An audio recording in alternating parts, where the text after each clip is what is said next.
ಕಾಲ್ತುಳಿತ ದುರಂತಕ್ಕೆ ಸಂಬಂಧಿಸಿದಂತೆ ಆರೋಪಿ ನಿಖಿಲ್ ಸೋಸಲೆ ಸಲ್ಲಿಸಿದಂತ ಅರ್ಜಿಯ ವಿಚಾರಣೆ ಮುಂದೂಡಿಕೆಯಾಗಿದೆ ಅನ್ನುವಂತ ಮಾಹಿತಿ ಈಗ ಸಿಗ್ತಾ ಇದೆ. ನಾಳೆ ಬೆಳಗ್ಗೆ 10:30 ವಿಚಾರಣೆಯನ್ನು ಮುಂದೂಡಿದೆ ಕೋರ್ಟ್. ತನ್ನ ಗಂಡನ ಬಂಧನ ಅಕ್ರಮ ಅಂತ ಪ್ರಶ್ನಿಸಿ ನಿಖಿಲ್ ಅವರ ಪತ್ನಿ ಅರ್ಜಿ ಸಲ್ಲಿಸಿದ್ರು. ಈ ಕಡೆ ಡಿಎನ್ಎಯ ಸುನಿಲ್ ಕೂಡ ಪ್ರಕರಣ ರದ್ದು ಕೋರಿ ಅರ್ಜಿಯನ್ನು ಸಲ್ಲಿಸಿದ್ದಾರೆ. ನ್ಯಾಯಮೂರ್ತಿ SR ಕೃಷ್ಣಕುಮಾರ್ ಅವರ ಪೀಠದಲ್ಲಿ ವಿಚಾರಣೆಯಾಯಿತು. ಅಡ್ವೊಕೇಟ್ ಜನರಲ್ ಸಮಯಾವಕಾಶವನ್ನು ಕೋರಿದ ಹಿನ್ನೆಲೆಯಲ್ಲಿ ವಿಚಾರಣೆಯನ್ನು ನಾಳೆಗೆ ಮುಂದೂಡಿಕೆ ಮಾಡಲಾಗಿದೆ. ನಿನ್ನೆಯೂ ಕೂಡ ವಿಚಾರಣೆಯಾಯಿತು, ಇವತ್ತಿಗೆ ಮುಂದೂಡಿಕೆಯಾಗಿತ್ತು. ಈಗ ಮತ್ತೆ ವಿಚಾರಣೆಯನ್ನು ನಾಳೆಗೆ ಮುಂದೂಡಲಾಗಿದೆ ಅನ್ನುವಂಥ ಮಾಹಿತಿ ಸಿಗ್ತಾ ಇದೆ. ನಿಖಿಲ್ ಪರವಾಗಿ ಹಿರಿಯ ವಕೀಲ ಸಂದೇಶ್ ಚೌಟಾ ವಾದ ಮಂಡಿಸಿದ್ರು. ನನ್ನ ಕಕ್ಷಿದಾರರನ್ನ ಬಂಧನ ಮಾಡಿರುವಂಥ ವಿಚಾರ ಏನಿದೆ ಅಲ್ಲಿ ಪ್ರೊಸೀಜರ್ ಪಾಲನೆಯಾಗಿಲ್ಲ ಅನ್ನೋ ವಿಚಾರವನ್ನು ಪ್ರಸ್ತಾಪ ಮಾಡಿದರು. ಹೆಚ್ಚಿನ ಡೀಟೇಲ್ ನೀಡೋದಕ್ಕೆ ನಮ್ಮ ಪ್ರತಿನಿಧಿ ಸಂದೇಶ್ ಫೋನ್ ಸಂಪರ್ಕದಲ್ಲಿ. ಸಂದೇಶ್, ಈಗ ಇವತ್ತು ಸಂದೇಶ್ ಚೌಟಾ ಅವರ ವಾದ ಏನಿತ್ತು, ಸರ್ಕಾರ ಅಥವಾ ಪೊಲೀಸರು ಎಲ್ಲಿ ತಪ್ಪು ಮಾಡಿದ್ದಾರೆ ಅಂತ ಹೇಳ್ತಿದ್ದಾರೆ ಅವರು? ರಕ್ಷಿತ್, ಇಲ್ಲಿ ನಿಖಿಲ್ ಸೋಸ್ಲೆ ಪರವಾಗಿ ಸಂದೇಶ್ ಚೌಟಾ ವಾದದಲ್ಲಿ ಪ್ರಮುಖವಾಗಿದ್ದಂತಹ 2 ಅಂಶಗಳು ಅಂದ್ರೆ, ಒಂದು ಇಲ್ಲಿಗಲ್ ಡಿಟೆನ್ಷನ್ ಆಗಿದೆ, ಅಂದ್ರೆ ಕಾನೂನು ಬಾಹಿರವಾಗಿ ಬಂಧನ ಮಾಡಲಾಗಿದೆ ಅನ್ನೋದನ್ನ ಪ್ರಮುಖವಾಗಿ ಮೆನ್ಷನ್ ಮಾಡ್ತಾ ಹೋಗ್ತಾರೆ. ಜೊತೆಗೆ ಪ್ರೊಸೀಜರ್ಸ್ ಗಳನ್ನ ಫಾಲೋ ಮಾಡಿಲ್ಲ, ಅಂದ್ರೆ ಇಲ್ಲಿ ಸಿಸಿಬಿ ಅಧಿಕಾರಿಗಳು ಹೇಗೆ ಬಂಧಿಸಲಾಗುತ್ತೆ, ಅಂದ್ರೆ ಸಿಸಿಬಿಗೆ ಯಾವ ಅಧಿಕಾರ ಇದೆ, ಇದು ಕೇಸ್ CID ಹಂತದಲ್ಲಿ ತನಿಖೆಗೆ ಇರೋದ್ರಿಂದ ಹೇಗೆ ಸಿಸಿಬಿ ಅಧಿಕಾರಿಗಳು ಬಂದು ಇವರನ್ನ, ಅಂದ್ರೆ ನಿಖಿಲ್ ಆಗಿರ್ಬೋದು ಅಥವಾ ಸುನಿಲ್ ಮ್ಯಾಥ್ಯೂ ಆಗಿರ್ಬೋದು, ಆರೋಪಿಗಳನ್ನ ಅರೆಸ್ಟ್ ಮಾಡುವಂತ ಕೆಲಸವನ್ನ ಮಾಡ್ತಾರೆ ಅನ್ನೋ ಒಂದು ವಾದವನ್ನ ಮಾಡ್ತಾರೆ. ಜೊತೆಗೆ ಸಿಸಿಬಿ ಏನು, ಸಿಸಿಬಿಗಿರುವಂತ ಅಧಿಕಾರ ಏನು, ಸಿಸಿಬಿಗೆ ಈ ಒಂದು ಪ್ರಕರಣದಲ್ಲಿ ಗಂಭೀರವಾದ ಪ್ರಕರಣದಲ್ಲಿ ಆಕ್ಷನ್ ಅನ್ನ ತೆಗೆದುಕೊಳ್ಬಹುದು ಅಂತಿದೆ. ಆದ್ರೆ ಸಿಸಿಬಿಗೆ ಒಂದು ಅರೆಸ್ಟ್ ಮಾಡೋದಕ್ಕೆ ಸಂಬಂಧಪಟ್ಟಂತೆ ಏನಾದ್ರೂ ಆದೇಶವನ್ನ ಕೊಡ್ಲಾಗಿತ್ತಾ, CID ಆದೇಶ ಮಾಡಿತ್ತಾ, ಸರ್ಕಾರ ಆದೇಶ ಮಾಡಿತ್ತಾ, ಯಾರು ಆದೇಶ ಮಾಡಿದ್ರು, ಇದಕ್ಕೆ ಕ್ಲಾರಿಟಿಯನ್ನ ಕೊಡ್ಬೇಕಾಗುತ್ತೆ ಅನ್ನೋದನ್ನ ಕೂಡ ಹೇಳ್ತಾರೆ. ಜೊತೆಗೆ ಸಿಸಿಬಿಗೆ ಇಲ್ಲಿ ಬಂಧಿಸುವಂತ ಅಧಿಕಾರವೇ ಇಲ್ಲ ಅನ್ನೋ ಒಂದು ವಾದವನ್ನ ಚೌಟಾ ಅವರು ಮಾಡ್ತಾರೆ. ಈ ಸಂದರ್ಭದಲ್ಲಿ ಹೆಚ್ಚುವರಿ ಸರ್ಕಾರಿ ಅಭಿಯೋಜಕರಾಗಿರುವಂತಹ BN ಜಗದೀಶ್ ಅವರು ಕೂಡ ವಾದವನ್ನ ಮಾಡಿ,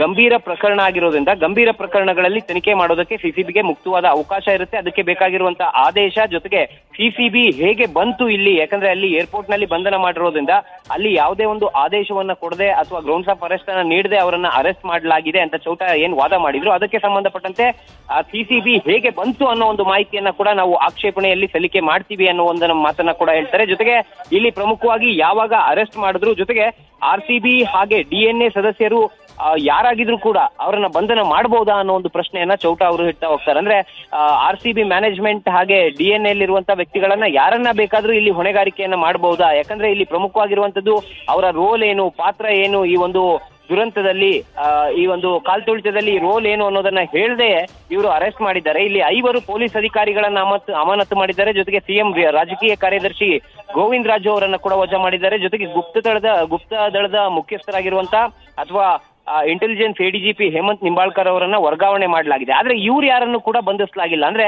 ಇಲ್ಲಿ ಇವರ ಮೇಲೆ ನಿರ್ಲಕ್ಷ್ಯದ ಆರೋಪ ಮಾಡಿ ಅವರನ್ನ ಅಮಾನತು ಮಾಡಿದ್ದಾರೆ, ಜೊತೆಗೆ ಟ್ರಾನ್ಸ್ಫರ್ ಅನ್ನ ಮಾಡಿದ್ದಾರೆ. ಆದ್ರೆ ಇವರನ್ನ ಬಂಧಿಸಲಾಗಿಲ್ಲ. ಆದ್ರೆ ಇಲ್ಲಿ DNA RCB ಅವರನ್ನ ಬಂಧಿಸಿದ್ದಾರೆ. ಅಂದ್ರೆ ಇಲ್ಲಿ ಯಾಕೆ ಬೇರೆ ಬೇರೆ ರೀತಿಯ ನೀತಿಯನ್ನ ಜೊತೆಗೆ ಕ್ರಮಗಳನ್ನ ಅನುಸರಿಸಲಾಗಿದೆ ಅನ್ನೋ ಒಂದು ಪ್ರಶ್ನೆಯನ್ನ ಕೂಡ ಮಾಡ್ತಾ ಹೋಗ್ತಾರೆ. ಜೊತೆಗೆ FIR ನಲ್ಲಿ ಈ 4 ಜನ ಆರೋಪಿಗಳ ಹೆಸರು ಇಲ್ಲದೆ ಇದ್ರು ಕೂಡ ಹೇಗೆ ಇವರು ಅರೆಸ್ಟ್ ಮಾಡ್ತಾರೆ ಅನ್ನೋ ಒಂದು ಪ್ರಶ್ನೆಯನ್ನ ಕೂಡ ಕೇಳ್ತಾರೆ. ಈ ಸಂದರ್ಭದಲ್ಲಿ ನ್ಯಾಯಮೂರ್ತಿಗಳು ಕೂಡ FIR ನಲ್ಲಿ ಬಂಧಿತರ ಹೆಸರಿದೆಯಾ ಅನ್ನೋ ಒಂದು ಪ್ರಶ್ನೆಯನ್ನ ಕೇಳ್ತಾರೆ. ಈ ವೇಳೆ ಚೌಟಾ ಅವರು ಕೂಡ ಇದರಲ್ಲಿ FIR ನಲ್ಲಿ ಯಾವುದೇ ರೀತಿಯ ಹೆಸರುಗಳಿಲ್ಲ, ಆದಾಗಿಯೂ ಕೂಡ CM ನಿರ್ದೇಶನದ ಮೇರೆಗೆ ಇವರನ್ನ ಬಂಧಿಸಲಾಗಿದೆ ಅನ್ನೋ ಒಂದು ಮಾತನ್ನ ಹೇಳ್ತಾರೆ. ಜೊತೆಗೆ ಇಲ್ಲಿ ಈ ಒಂದು ಆಕ್ಷೇಪಣೆಯನ್ನ, ಅಂದ್ರೆ ವಾದವನ್ನ ಏನ್ ಮಂಡಿಸ್ತಿರು ಚೌಟಾ ಅವರು, ಅದಕ್ಕೆ ಆಕ್ಷೇಪಣೆಯನ್ನ ಸಲ್ಲಿಸಬೇಕಾಗುತ್ತೆ. ಆಕ್ಷೇಪಣೆ ಸಲ್ಲಿಸೋದಕ್ಕೆ ನನಗೆ ನಾಳೆಗೆ ಅವಕಾಶ ಮಾಡಿಕೊಡ್ಬೇಕು, ಯಾಕಂದ್ರೆ ಇವತ್ತು ಬೆಳಗಿನ ಜಾವ 5 ಗಂಟೆಯಿಂದಲೂ ಕೂಡ ನಾನು ಈ ಒಂದು ಕೇಸ್ಗೆ ಸಂಬಂಧಪಟ್ಟಂತೆ ವರ್ಕ್ ಮಾಡ್ತಾ ಇದ್ದೀನಿ. ಹಾಗಾಗಿ ಕಂಪ್ಲೀಟ್ ಆಗಿ ಈ ಒಂದು ಅರ್ಜಿಗೆ ಸಂಬಂಧಪಟ್ಟಂತೆ ನಾನು ಆಕ್ಷೇಪಣೆಯನ್ನ ಸಲ್ಲಿಕೆ ಮಾಡ್ತೀನಿ ನಾಳೆ ಅಂತ ಹೇಳಿ ಮನವಿಯನ್ನ ಮಾಡ್ತಾರೆ. ಈ ಹಿನ್ನೆಲೆಯಲ್ಲಿ ನ್ಯಾಯಮೂರ್ತಿಗಳು ಈಗ ಸದ್ಯ ಈ ಒಂದು ಅರ್ಜಿ ವಿಚಾರಣೆಯನ್ನ ನಾಳೆಗೆ ಮುಂದೂಡಲಾಗಿದೆ. ಹಾಗಾಗಿ ನಾಳೆ AG ಶಶಿಕಿರಣ್ ಶೆಟ್ಟಿ ಅವರು ಈ ಒಂದು ವಾದಗಳಿಗೆ ಜೊತೆಗೆ ಈ ಒಂದು ಅರ್ಜಿಗೆ ಆಕ್ಷೇಪಣೆಯನ್ನ ಸಲ್ಲಿಕೆ ಮಾಡುವಂತ ಕೆಲಸವನ್ನ ಮಾಡಲಿದ್ದಾರೆ. ರಕ್ಷಿತ್, ನ್ಯೂಸ್ ಫಸ್ಟ್ ನಿರ್ಭೀತಿಯಿಂದ ನಿಮ್ಮ ಪರವಾಗಿ.